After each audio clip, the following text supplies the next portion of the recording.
বোকামি করছেন। কারণ যে নেত্রী তাদেরকে এই দেশে এত একটা বিপদের মুখে রেখে চলে গিয়েছেন, সেই নেত্রীর জন্য তারা আবার জীবন বাজি রেখে এতটা রিস্ক জোনে যাচ্ছেন। তো নিঃসন্দেহে এটা কোনো বোকা মানুষ ছাড়া কেউ করতে পারে না।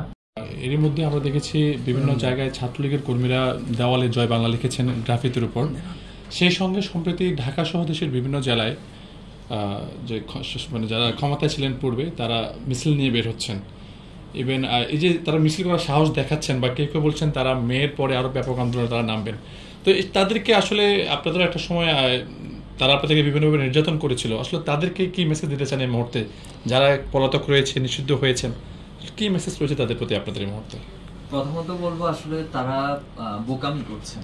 কারণ যে নেত্রী তাদেরকে এই দেশে এত একটা বিপদের মুখে রেখে চলে গিয়েছেন, সেই নেত্রীর জন্য তারা আবার জীবন বাজি রেখে এতটা রিস্ক জোনে যাচ্ছেন। তো নিঃসন্দেহে এটা কোনো বোকা মানুষ ছাড়া কেউ করতে পারে না, আমি এটা প্রথম মন্তব্য করবো। সেকেন্ড হচ্ছে, দেশের আইন শৃঙ্খলা বাহিনী এবং প্রশাসন রয়েছে, নিঃসন্দেহে তারা গণহত্যার সাথে জড়িত ছিল।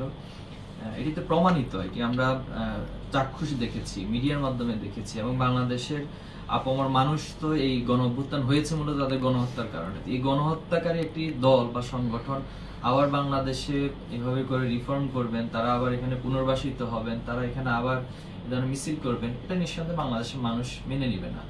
তো এটি তাদেরকে সতর্ক হওয়া উচিত, সচেতন হওয়া উচিত, নতুবা তাদের পরিণতির জন্য তারাই দায়ী থাকবে। Thank you.